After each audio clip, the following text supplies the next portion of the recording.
Buddy and welcome back to my channel again. Today in this video I'll be talking about journal pathology, and this is the third video. In the second video I have told about inflammation and a lot of different points regarding different type of processes. So in this video I'll be talking about derangement of body fluids and electrolytes. मतलब कैसे inflammation आती है, कैसे oedema होता है, क्या process रहती है। और साथ में क्योंकि साइनॉप्सिस जो होता है ना, उसमें ऐसा नहीं होता कि आप एक टॉपिक पढ़ रहे हो तो उसी के बारे में सब कुछ है। डिफरेंट पॉइंट्स में डिफरेंट चीज़ें लिखी होती हैं। सो काफ़ी सारी टेबल्स रहती हैं, बहुत सारे मलिग्नेंट ट्यूमर्स वगैरह इनकी भी बात करने वाले हैं। मेन जो टॉपिक रहेगा वो एडिमा के ऊपर रहेगा। तो before starting I want to say that people who are new on my channel, this is the channel in which I have a vision of creating or developing the interests in dentistry, so that people who say कि dentistry जो सोचते हैं कि भी नहीं लेना चाहिए, ऐसा कुछ नहीं है। dentistry is a kind of art, and this is really important कि आपको सारी चीज़ें, सारे कॉन्सेप्ट्स अगर पता हो तो आप काफ़ी अच्छा करियर निकाल सकते हो डेंटिस्ट्री में।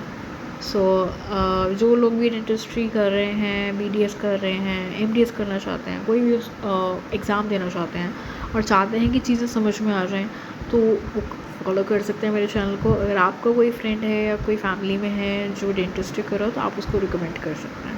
Thank you. So let's get started. इस वीडियो में हम बात करने वाले हैं एडिमा की मोस्ट कॉमनली। तो उससे पहले कि छोटा सा टेबल पिछली वीडियो में रह गया था तो हम कंप्लीट कर लेते हैं। वूंड हीलिंग के बारे में यहाँ पे बात थी, तो बेसिक टाइम के हिसाब से कैसे वूंड हीलिंग होती है, ठीक है। मतलब अगर हीलिंग हो रही है किसी चीज़ की तो कितने टाइम पे क्या क्या चीज़ें, कौन सा सेल कितने टाइम बाद आएगा, क्या हेल्प करेगा, कैसे मदद करेगा, वो सब बात है। तो हीलिंग, ठीक है, हीलिंग यहाँ पे हो रही है। तो हीलिंग में बिल्कुल स्टार्टिंग में क्या होता है, जब भी कोई मान लो किसी को घाव या चोट लगती है, इंसिजन लगता है, तो शुरू में क्या होता है, उसमें ब्लड भर जाता है, ठीक है, क्लॉट बन जाता है, ब्लड भर के क्लॉट बन जाता है। स्टार्टिंग में ना क्लॉट बन जाता है। फिर क्या होता है, जैसे ही ऑलमोस्ट 3 घंटे से लेकर के ऑलमोस्ट 24 आवर्स तक, उसके बीच में क्या होता है, न्यूट्रोफिल्स आते हैं, बहुत सारे न्यूट्रोफिल्स भागे आते हैं, इमिग्रेशन करते हैं। Epithelial basal cells undergo mitosis, मतलब इमिग्रेशन प्रोसेस करेंगे, माइटोसिस करेंगे, हेल्प करेंगे, तो न्यूट्रोफिल्स आते हैं। मतलब मेन चीज़ क्या है कि ऑलमोस्ट 1 डे के अंदर न्यूट्रोफिल्स का काम चलता है। फिर ऑलमोस्ट 3rd डे पे अगर हम बात करें 3rd डे की, तो जो 3rd डे होता है वहाँ पे क्या होता है, मैक्रोफेजेस आ जाता है। मैक्रोफेजेस आएंगे भागे हुए, रिप्लेस कर देंगे न्यूट्रोफिल्स को, न्यूट्रोफिल्स चले जाएंगे, मैक्रोफेजेस आ जाएंगे, मैक्रोफेजेस पॉलीफ्रेट करने लग जाएंगे, प्लस फाइब्रोब्लास्ट आ जाएंगे पॉलीफ्रेट करने लगे। मैक्रोफेजेस खा लेंगे बाकी जो भी गंदा संदा पड़ा हुआ है, कोई भी फॉरेन मटीरियल है, इन्फेक्शन है, और फाइब्रोब्लास्ट क्या करेंगे, अपने आप को मल्टीप्लाई करेंगे और उस चीज़ को हील करेंगे। 5th डे पे क्या होगा, 5th डे पे कोलेजन फॉर्मेशन स्टार्ट्स, कोलेजन बनना शुरू हो जाएगा। तो एक चीज़ यहाँ पे याद रखनी है हीलिंग में, कि हीलिंग का जो 5th डे रहता है उसमें कोलेजन बनता है, ठीक है। उसके बाद 4 वीक्स के बाद, अप्रॉक्सीमेटली 1 मंथ, 1 महीने के बाद स्कार टिश्यू बनता है, ठीक है। तो ऑलमोस्ट 1 महीने के बाद स्कारिंग होती है। तो ये कुछ ऐसी प्रोसेसेस हैं, कुछ ऐसे टाइम्स हैं जो आपको पता होना चाहिए कि भी स्टार्टिंग में, बिल्कुल स्टार्टिंग में तो ब्लड भर जाएगा, क्लॉट बन जाएगा। उसके बाद ऑलमोस्ट 1 दिन तक न्यूट्रोफिल्स काम करता है अपना। फिर 1 दिन के बाद तीसरे वाले दिन पे फटाफट से मैक्रोफेजेस आ जाएंगे, फाइब्रोब्लास्ट अपना काम शुरू कर देंगे।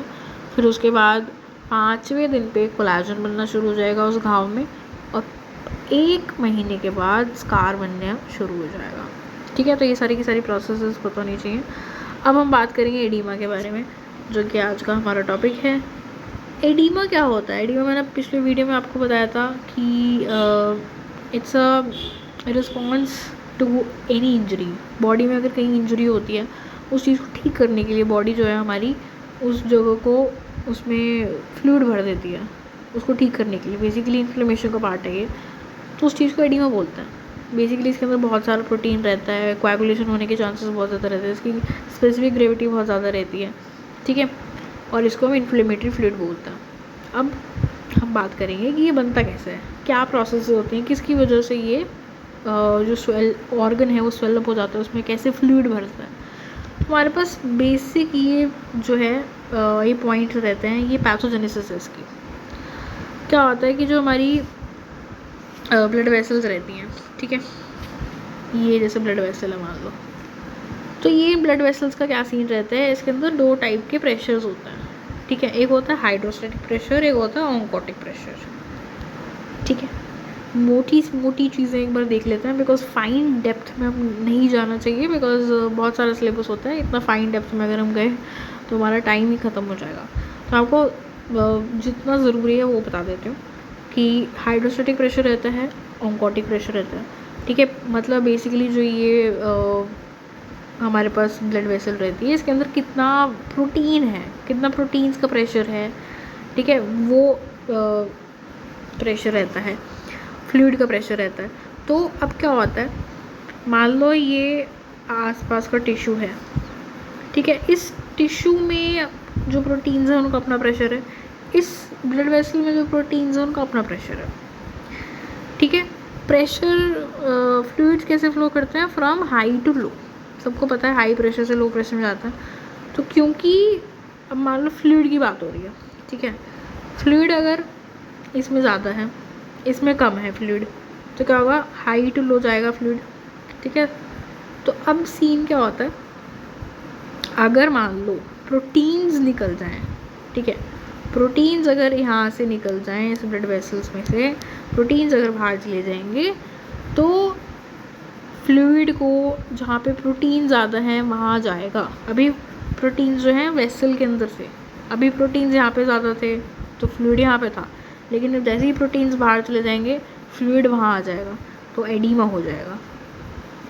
तो इसकी जो मेन चीज़ रहती है, क्या होता है कि प्लाज्मा ऑन्कोटिक प्रेशर कम हो जाता है, कैपिलरी हाइड्रोस्टैटिक प्रेशर बढ़ जाता है, lymphatic obstruction, tissue factors, capillary permeability, sodium water retention, सारी चीज़ें हमें डिस्कस करने वाला है। तो ये हमारी जो वेसल रहती है ना, इसमें क्या होता है कि इसका जो एक हाइड्रोस्टैटिक है, एक ऑन्कोटिक प्रेशर रहता है, एक हाइड्रोस्टैटिक प्रेशर रहता है, एक ऑन्कोटिक प्रेशर रहता है। इसमें से क्या होता है कि ऑन्कोटिक प्रेशर जो है वो सेम रहता है पूरी की पूरी वेसल में, ये हाइड्रोस्टैटिक प्रेशर होता है जो वेरी करता रहता है। तो अब बाहर जो टिश्यू है उसमें भी अपना प्रेशर है। जब इस वेसल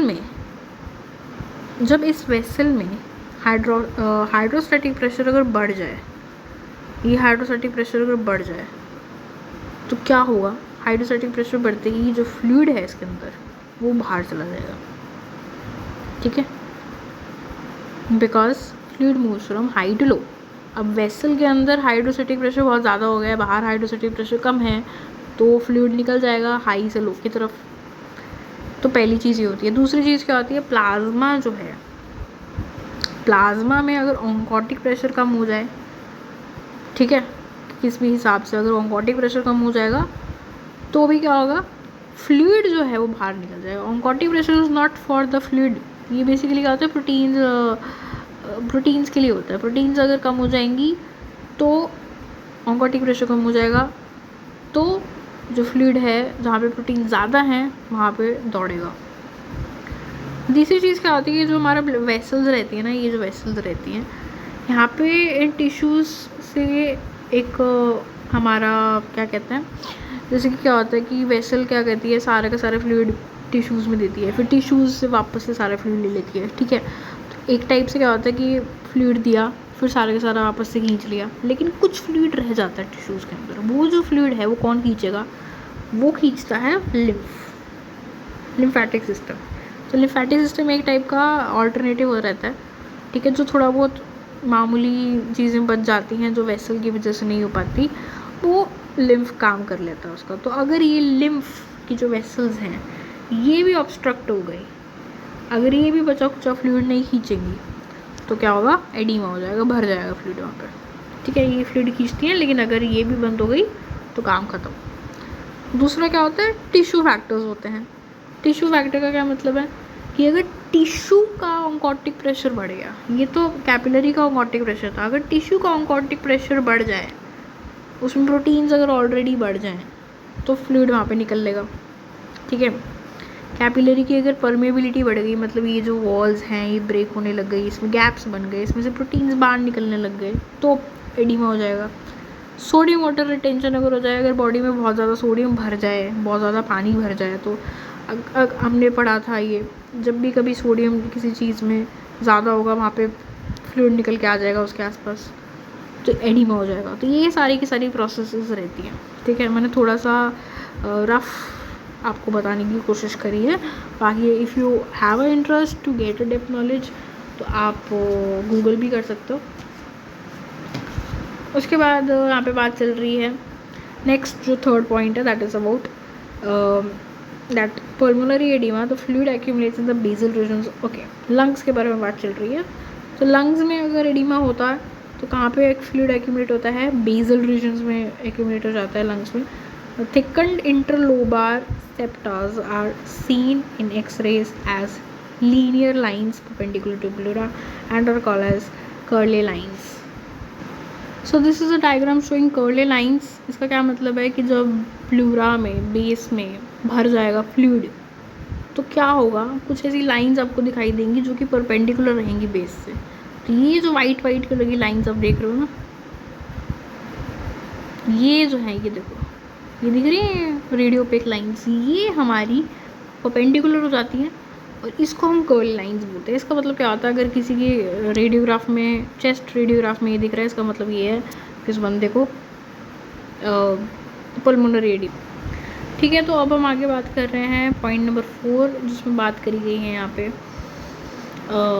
हाइपरीमिया और एक्टिव हाइपरीमिया के बारे में। मतलब क्या होता है, increased volume of blood from arterial and arteriolar dilation is called as hyperaemia. Hyperaemia का एक छोटा सा मतलब है, वन वर्ड, ज़्यादा ब्लड। जैसे ही ज़्यादा हो जाता है ब्लड, उसको हम हाइपरीमिया बोलते हैं, ठीक है।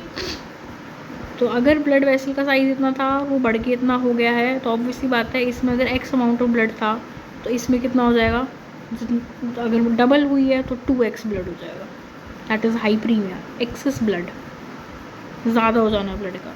Next point is increase in volume of blood due to impaired venous drainage is called as venous congestion और पैसिव हाइपरीमिया।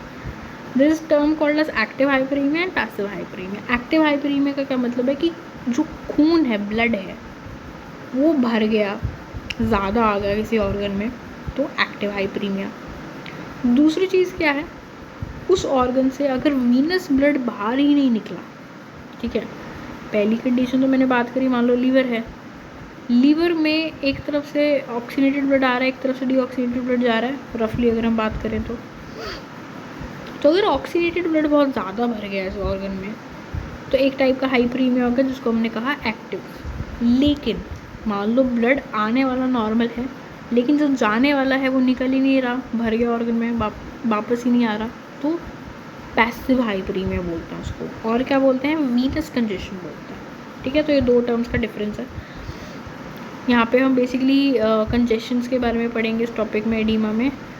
तो अब यहाँ पे बात चल रही है हार्ट फेलियर की। बेसिकली ये हार्ट है, हार्ट में 4 चैम्बर्स हैं, हार्ट फेलियर का बात चल रहा है।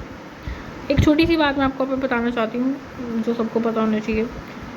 मान लो ये राइट साइड है, ये लेफ़्ट साइड है, सबको पता है हमारी लेफ़्ट साइड में ऑक्सीनेटेड ब्लड आता है। ऑक्सीनेटेड ब्लड कहाँ से आता है, लंग से आता है और सारे के सारे ऑर्गन्स में चला जाता है।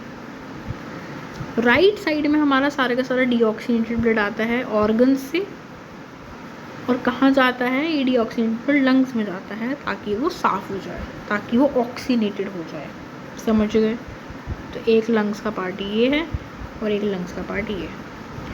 अब अगर किसी का राइट हार्ट फेलियर होगा तो क्या होगा, राइट हार्ट अगर फेल हो गया तो उस बंदे को क्या होगा, राइट हार्ट अगर उसका फेल हो गया तो इस में क्या होगा, जो भी ऑर्गन्स के अंदर ब्लड था वो मतलब हार्ट में नहीं आ रहा। राइट हार्ट फेल हो गया, काम तो कर नहीं रहा ये, तो अब ये ब्लड ले नहीं रहा, इसका मतलब ऑर्गन्स के अंदर ब्लड भर जाएगा, तो ऑर्गन सारे सूज जाएंगे, ठीक है, साइज़ में बड़े हो जाएंगे, स्वेलअप हो जाएंगे। तो ये राइट हार्ट फेलियर होता है। बेसिकली जितने भी ऑर्गन्स हैं, जो भी एक्सक्रीमिटीज़ हैं, लिम्ब्स हैं, वो सब सूज जाएंगी। तो ये राइट हार्ट फेलियर का फीचर होता है। लेफ़्ट हार्ट फेलियर में क्या रहता है, लेफ़्ट हार्ट अगर फेल हो जाएगा, उसका क्या काम है, उसका काम है ऑर्गन्स को ब्लड देना और लंग से ब्लड लेना, ठीक है। तो अगर ये फेल हो गया, इसका मतलब क्या है कि लंग्स में ब्लड भर जाएगा, लंग्स का ब्लड नहीं आ पाएगा, लंग्स में ब्लड भर जाएगा तो लंग्स सूज जाएंगे। तो ये दो फीचर्स होते हैं कंजेशन के, right heart congestion, left heart congestion, ठीक है। आई होप आपको समझ में आया होगा। अब यहाँ पे बात चल रही है लेफ़्ट हार्ट फेलियर की। तो left heart failure results in pulmonary congestion, मैंने आपको भी बताया ये हार्ट है। लेफ़्ट हार्ट अगर फेल हो जाएगा तो लंग्स से सामान नहीं आएगा, लंग्स से ऑक्सीजनेटेड ब्लड नहीं आएगा, तो कंजेशन हो जाएगी pulmonary congestion. Where right heart failure systemic venous congestion, सारे का सारा जो सिस्टम है, सारे के सारे जो ऑर्गन्स हैं, उसमें वीनस ब्लड भर जाएगा, ठीक है। हार्ट फेलियर सेल्स दिखाई देते हैं हमें, हार्ट फेलियर में हमें हार्ट फेलियर सेल्स दिखाई देते हैं। बेसिकली अगर लेफ़्ट साइड का हार्ट फेल हो जाएगा तो जो लंग्स हैं उसमें खून भर जाएगा और उसके अंदर कंजेशन हो जाएगी। तो उस कंजेशन में जो सेल्स दिखाई देंगे लंग्स में, वो होंगे हार्ट फेलियर सेल्स, क्योंकि वो हार्ट फेल की वजह से हो रहे हैं, तो इसलिए हम उसको हार्ट फेलियर सेल्स बोलेंगे, ठीक है। और ये बेसिकली पिगमेंटेड रहते हैं, इसके अंदर हीमोसिड्रिन भरा रहता है, तो इसलिए हम इनको हीमोसिड्रिन लेडन एरिथ्रोसाइट्स भी बोलते हैं, या हीमोसिड्रिन लेडन मैक्रोफेजेस भी बोलते हैं। बेसिकली ये जो सेल्स होते हैं ये हार्ट आरबीसीज नहीं होते, ये मैक्रोफेजेस रहता है, ठीक है, जिसमें हीमोसिड्रिन पिगमेंट रहता है, जिनको हम सेड्रोफेजेस भी बोलते हैं, ठीक है। समझ में आया, बहुत ही इंपॉर्टेंट चीज़ें हैं, वन लाइन में समझाया है। Next is a point talking about congestion of spleen और लीवर का अगर कंजेशन होता है, बेसिकली जो 3 ऑर्गन्स होते हैं जिनका कंजेशन पूछते हैं, एक तो लीवर का पूछ लेते हैं, एक हार्ट का पूछ लेते हैं और एक लंग्स का पूछ लेते हैं। तो ये आपको तो पक्की से पता होनी चाहिए। हार्ट का आपने बात कर लिया, अब हम लीवर का बात करेंगे। तो लिवर में जो हार्ट कंजेशन होती है उसका एक टिपिकल नेम होता है नटमेग लीवर। नटमेग लीवर हो जाता है, उसका शेप नटमेग जैसा हो जाता है। नटमेग एक फ्रूट होता है, उसके जैसा लीवर का शेप हो जाता है। Next is about lungs, sorry lungs नहीं, स्प्लीन होता है। एक स्प्लीन आपको पता होना चाहिए, एक हार्ट पता होना चाहिए, एक लीवर पता होना चाहिए। अब स्प्लीन की बात हो रही है तो स्प्लीन में क्या होता है, गामा एंटीबॉडीज़ दिखाई देती हैं हमें स्प्लीन में ना, जो कि सेड्रोफाइब्रोटिक नोड्यूल्स होते हैं, जिनमें हीमोसिड्रिन पिगमेंट होता है और कैल्शियम सॉल्ट्स रहते हैं, जिसको हम बेसिकली सीबीसी स्प्लीन बोलते हैं, गामा एंटीबॉडीज़। तो ये 3 टर्म्स आपको पता होनी चाहिए, बहुत ही इंपॉर्टेंट है, बहुत बार पूछ लेते हैं। उसके बाद ये टेबल बहुत इंपॉर्टेंट है, डायरेक्ट क्वेश्चन उठ के आता है। एंथ्रोकॉसिस क्या है, आपको एंथ्रोकॉसिस से डायरेक्ट पता होना चाहिए, कार्बन पार्टिकल्स अगर कहीं देखा डायरेक्ट एंथ्रोकॉसिस लिख दो। बैगासॉसिस क्या होता है, it's occupational disease of lung caused by inhalation sugar cane dust. जो गन्ने के जूस बेचते हैं लोग, ठीक है, गन्ने की फैक्ट्री में काम करते हैं, तो उस शुगर केन का डस्ट बनता है, वो डस्ट अगर कंज्यूम करते हैं तो बैगासॉसिस हो सकता है। बैगासॉसिस। सिलिकोसिस ग्राइंडर्स डिजीज़ होती है। ग्राइंडर डिजीज़ क्यों बोलते हैं, तो जो भी ऐसी माइंस होती हैं या ग्राइंडिंग फैक्ट्रीज़ होती हैं जिसमें सिलिका पार्टिकल बनता है, तो वो सिलिका पार्टिकल अगर डिपॉजिट हो जाए तो सिलिकोसिस हो सकता है, ग्राइंडर डिजीज़ हो सकती है। एस्बेस्टोसिस एस्बेस्टोस की वजह से रहती है और ये बहुत ही ज़्यादा मालिग्नेंट बन सकती है, तो बहुत इंपॉर्टेंट होता है, एस्बेस्टोस पता होना चाहिए। उसके बाद argyria is chronic injection of silver particles. चांदी अगर कोई इंजेक्शन, क्रॉनिक इंजेक्शन, अगर बहुत ज़्यादा ऐसे चांदी का पार्टिकल आ रहा है, इनहेल कर रहा बंदा, तो उसको आर्जिया हो सकता है। Melanosis causes is results from prolonged injection of cathartics, ठीक है। Byssinosis is occupational disease cause by deposition of cotton fibre particles. जो लोग कपड़े की फैक्ट्री में काम करते हैं उनको बिजीनोसिस हो सकता है। Now let's get back to spleen, that is congestion of spleen. Spleen का जो कंजेशन रहता है वो दो टाइप का दिखाई देता है, एक सैगो स्प्लीन होता है, एक लार्डेशियस स्प्लीन रहता है, ठीक है। ये दोनों sorry it's not congestion, I am sorry, I am mixed it. It's basically different type of protein deposition which is amyloidosis. तो एमाइलोडोसिस स्प्लीन में देखा जाता है, मोस्ट कॉमनली एमाइलोडोसिस किडनी में देखा जाता है, स्प्लीन में भी देखा जाता है। स्प्लीन का दो पार्ट होता है, एक सैगो लार्डेशियस। तो इन वर्ड्स डायरेक्ट पूछ लेते हैं। फिर यहाँ पे बात करी गई है शॉक के बारे में, ठीक है। शॉक जो है endotoxin shock results from gram negative septicaemia and exotoxic shock results from gram positive. तो ये डायरेक्ट चीज़ें होती हैं, इसलिए यहाँ पे डायरेक्ट बिना एक्सप्लेनेशन की बात की गई है। एक्सोटॉक्सिन्स अगर होंगे तो ग्राम पॉजिटिव, और एंडोटॉक्सिन्स अगर होंगे तो ग्राम नेगेटिव। उसके बाद यहाँ पे नई चीज़ बात करी गई है, in shock due to burns. अगर कोई बंदा जल जाता है, बर्न्स अगर होता है, तो बहुत हाई बर्न्स होने से वो शॉक में जा सकता है। Acute stress ulcers of the stomach और duodenum can occur. These ulcers are called as curling ulcers. Can you see this is something curling ulcer?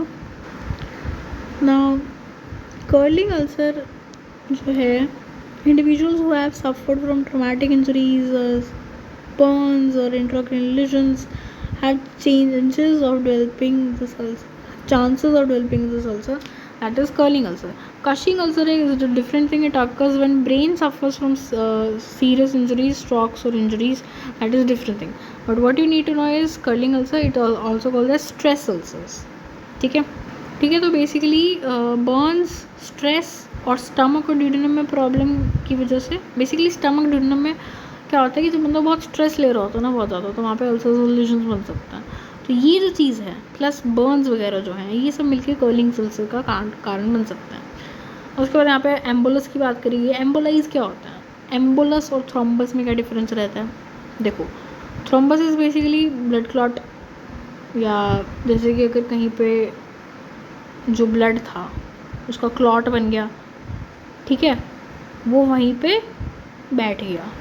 या फिर मान लो जैसे कि ये ब्लड वेसल है, इसमें अगर मान लो यहाँ पे किसी को इंजरी हो गई, ठीक है, चोट लग गई, तो उस चोट को ठीक करने के लिए क्या होगा, प्लेटलेट्स वगैरह ये सब आगे इसके ऊपर एक प्लग बना देंगे, ठीक है। तो ये बेसिकली थ्रोम्बस बना देता है, ठीक है। विद टाइम क्या होता है, जैसे जैसे टाइम जाता है ये धीरे धीरे डिज़ोल्व हो जाता है और यहाँ पे प्रॉपर एपिथेलियम बन जाती है। लेकिन जिन लोगों में प्रॉब्लम रहती है उनमें नहीं बनती, तो ये थ्रोम्बस बन जाता है वहाँ पे। तो बेसिकली क्या होगा, यहाँ से जो ब्लड आ रहा है उसमें प्रॉब्लम, रुकावट रहेगी उस ब्लड को, क्योंकि ढंग से पास नहीं हो पाएगा, तो इसको हम कहते हैं थ्रोम्बोसिस, थ्रोम्बस बनना। लेकिन अगर यही थ्रोम्बस यहाँ से निकल के डिटैच होके, यहाँ से डिटैच हो के अगर निकल ले और सर्कुलेशन में चला जाए, तो उसको हम कहेंगे एम्बोलाई, ठीक है। वो एम्बोलाई है, यहाँ से डिटैच हो गए और वो चल पड़े ब्लड के साथ, that is emboli. Embolism is a process of partial or complete obstruction of some part of cardiovascular system by any mass carried in the circulation. अब क्या होगा, ये जो ब्लड वेसल में ये जो थ्रोम्बस बना था, अब ये थ्रोम्बस एम्बोलाई बन गया बिकॉज ये वहाँ से डिटैच होकर निकल लिया। अब ये कहीं पे भी चला जाएगा। अगर मान लो कि कहीं भी जाके किसी छोटी वेसल में फंस गया जाके, ठीक है, ये तो बड़ा ल्यूमन था ना यहाँ पे, इसका छोटा था, यहाँ पे ये फंस गया और निकला नहीं, तो वहाँ पे जब फंस गया उसके बाद जिस ऑर्गन को ये सप्लाई कर रही थी वेसल, वो ऑर्गन तो ख़राब हो जाएगा ना, क्योंकि उसको मिलेगी नहीं अब सप्लाई। तो ये जो चीज़ है दिस इज़ एम्बोलिज्म, और ये ऑब्स्ट्रक्शन कर दी उसने कार्डियोवास्कुलर सिस्टम की, तो ये एम्बोलाई बन गया, ठीक है। तो प्रॉब्लम हो जाएगी अब। तो transported intravascular mass is called as embolus. 90% of the emboli और थ्रोम्बोएम्बोलाइज, मतलब थ्रोम्बस बनता है स्टार्टिंग में, फिर उसका एम्बोलाई बन जाता है। 90% ऐसे होता है। नहीं तो एम्बोलाई का क्या मतलब होता है, कोई भी ऐसी चीज़ जो सर्कुलेशन में चल पड़ी और कहीं जाके किसी छोटी वेसल में फंस गई। अब ये थ्रोम्बस चल पड़ा या कुछ और चल पड़ा, वो डिपेंड करता है। तो 90% थ्रोम्बोएम्बोलाइज होता है। अब एम्बुलस which is carried from Venus side, ठीक है, ये तो आर्टीरियल थे ना, ऑक्सीनेटेड ब्लड का बात था। अब यहाँ पे क्या सीन है,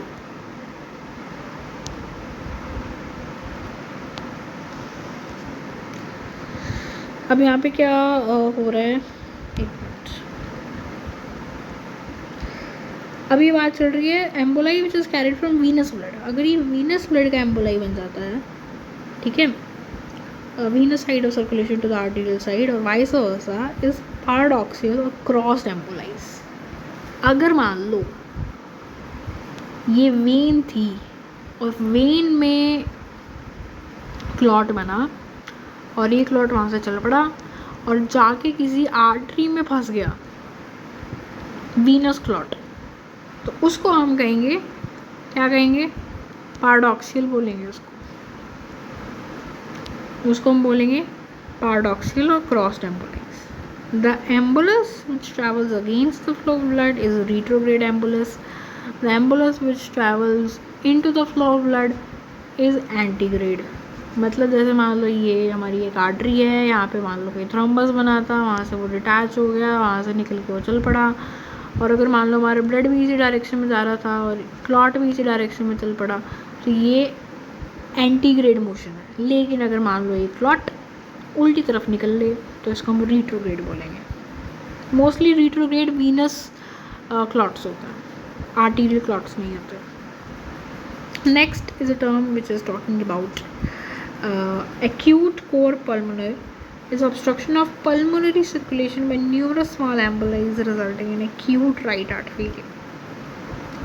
राइट हार्ट है,